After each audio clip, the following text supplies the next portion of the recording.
প্রায় আসে এই ধরনের কোয়েশ্চেনগুলো তোমাদের মডিফায়ার্সের ভিতরে আছে। আমরা মূলত হচ্ছে একাডেমিক ইংলিশ এবং অ্যাডমিশন ইংলিশ দুইটাকে মিলিয়ে মিক্স করে মূলত তোমাদের সামনে এসএসসি এক্সাম দুটাকে মিলিয়েই পড়তেছি। এইবারকে শর্টকাট বুদ্ধি বলি, যদি কখনো সাবজেক্টের পরে বিভার্ব দেওয়া থাকে, কি ভার্ব? বিভার্ব দেওয়া থাকে। ওকে, সাবজেক্টের পরে যদি বিভার্ব দেওয়া থাকে তারপরে যে ওয়ার্ডটা থাকবে সেই ওয়ার্ডটা ম্যাক্সিমাম সময় অ্যাডজেক্টিভ। সাবজেক্টের পরে যদি বিভার্ব দেওয়া থাকে তাহলে তারপরে 90% ক্ষেত্রেই বসে হচ্ছে অ্যাডজেক্টিভ। কি বসে? Adjective. The college teacher is popular, just মনে রাখবে প্রিপোজিশন সহ বাকি অংশ বাদ, এটাকে মনে মনে বাদ দিয়ে রাখবা।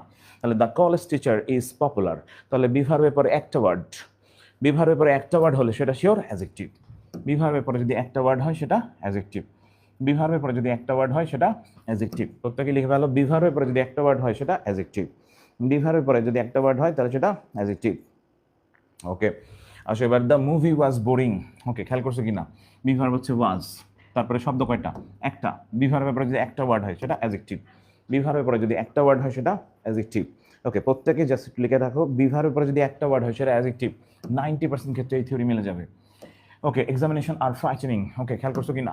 বিভার্ব দেওয়া আছে আর, আরের পরে কয়টা শব্দ? একটা শব্দ। আরের পরে একটা শব্দ হলে সেটা অ্যাডজেক্টিভ। বিভার্বের পরে যদি একটা শব্দ হয় সেটা adjective. Confirm, 100% sure. Okay, this is your ninja technique. Okay, all interested parties are advised to contact this office. খেয়াল করছো কিনা?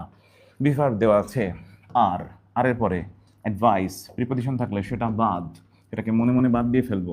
প্রিপোজিশন থাকলে টোটালি বাদ, কাটা। তাহলে অল ইন্টারেস্টেড পার্টিস আর অ্যাডভাইস, তাহলে অ্যাডভাইস কি? শিওর। বিভার্বের পরে একটা ওয়ার্ড হলে সেটা অ্যাডজেক্টিভ। বিভার্বের পরে যদি একটা ওয়ার্ড হয় সেটা অ্যাডজেক্টিভ। প্রত্যেকে লিখে ভালো, বিভার্বের পরে যদি একটা ওয়ার্ড হয় সেটা অ্যাডজেক্টিভ। বিভার্বের পরে যদি একটা ওয়ার্ড হয় সেটা অ্যাডজেক্টিভ। প্রচুর আসে কোশ্চেনটা, এবং এই ধরনের কোশ্চেনই তোমাকে চান্স পাবে। এই ধরনের কোশ্চেন তোমার কাঙ্ক্ষিত ক্যাম্পাস নির্দিষ্ট করে দিবে। ওকে, চলে আসো। হি ওয়াজ ফরবিডেন। ওকে, বলছিলাম প্রিপোজিশন থাকলে প্রিপোজিশন থেকে বাকি অংশ সব বাদ। ওকে, পুরোটাই বাদ। তাহলে হি ওয়াজ ফরবিডেন, বিভার্ব দেওয়া আছে, বিভার্বের পরে কয়টা শব্দ? একটা ওয়ার্ড। বিভার্বের পরে একটা ওয়ার্ড হলে সেটা অ্যাডজেক্টিভ। বিভার্বের পরে যদি একটা ওয়ার্ড হয় সেটা অ্যাডজেক্টিভ। Confirm, sure, 100%। বিভার্বের পরে একটা ওয়ার্ড হলে সেটা অ্যাডজেক্টিভ। প্রত্যেকে ওকে লিখে ফেলো, বিভার্বের পরে একটা ওয়ার্ড হলে সেটা অ্যাডজেক্টিভ। ওকে, পরীক্ষাতে প্রায় আসে এই ধরনের কোয়েশ্চেন, প্রচুর ঘোলায় আমাদের। এটা হচ্ছে হি ইজ লিটল নোন, এবং এটা কিন্তু মডিফায়ার্সের ভিতরে লাগে। আমি কিন্তু বারবার বলতেছি, আমাদের ইন্টারমিডিয়েটে মডিফায়ার্স বলে একটা গ্রামার আছে, যেখানে হয়তো আমরা অনেকেই শুধু বোর্ড কোয়েশ্চেন মুখস্থ করে যাই, কিন্তু যশোরের রেকর্ডটা একটু খারাপ। মডিফায়ার্সের কোয়েশ্চেনগুলো মাঝে মাঝে একটু এলোমেলোভাবে দেয়। তো তুমি যদি বেসিক গ্রামারের এই জায়গাগুলো ক্লিয়ার না হও তাহলে শিওর, 100% শিওর তোমাকে তখনই ঝামেলায় পড়ে যাওয়া লাগবে। He is little known. Okay, এবার একটা শর্টকাট বুদ্ধি দেখো।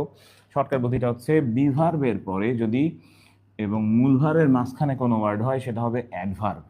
বিভার্বের এবং মূল ভার্বের মাঝখানে যদি কোনো ওয়ার্ড হয় সেটা হবে অ্যাডভার্ব। বিভার্ব এবং মূল ভার্বের মাঝখানে যদি কেউ থাকে সেটা অ্যাডভার্ব, সেটা অ্যাডভার্ব।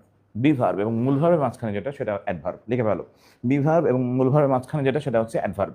বিভার্ব এবং মূল ভার্বের মাঝখানে যেটা সেটা হচ্ছে অ্যাডভার্ব। ওকে, শর্টকাট বুদ্ধি।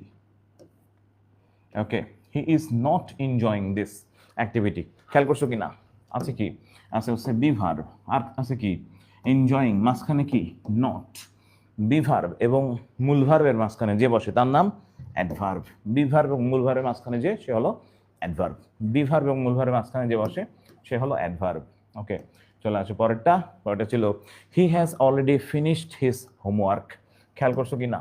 ওকে, হ্যাজ অক্সিলারি ভার্ব এবং ফিনিশড মূল ভার্ব মাঝখানে অলরেডি, তাহলে শিওর এটা অ্যাডভার্ব। শিওর এটা অ্যাডভার্ব। তাহলে বিভার্ব বা অক্সিলারি ভার্ব এবং যদি মূল ভার্বের মাঝখানে থাকে কেউ, তার নাম হচ্ছে অ্যাডভার্ব। তাহলে অলরেডি হচ্ছে অ্যাডভার্ব।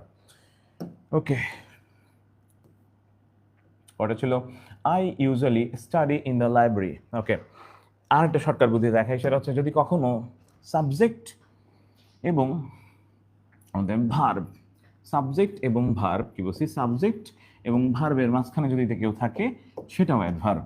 সাবজেক্ট এবং ভার্বের মাঝখানে যদি কেউ থাকে তাহলে সেটাও অ্যাডভার্ব। সাবজেক্ট এবং ভার্বের মাঝখানে যদি কেউ থাকে সেটাও অ্যাডভার্ব। তাহলে I usually study. Okay, subject এবং মূল ভার্বের মাঝখানে যদি কেউ থাকে তাহলে সেটাও অ্যাডভার্ব। তাহলে দুইটা প্রসেস, একটা হচ্ছে বিভার্ব, ওকে, এবং মূল ভার্বের মাঝখানে যদি কেউ থাকে সেটা হলো অ্যাডভার্ব। এবং সাবজেক্ট এবং যদি বলা হয় ভার্বের মূল ভার্বের মাঝখানে যদি কেউ থাকে, সাবজেক্ট এবং মূল ভার্বের মাঝখানে কেউ থাকলে সেটাও অ্যাডভার্ব। ওকে, তো দিস ইজ ইয়োর প্রসেস। এই প্রসেসে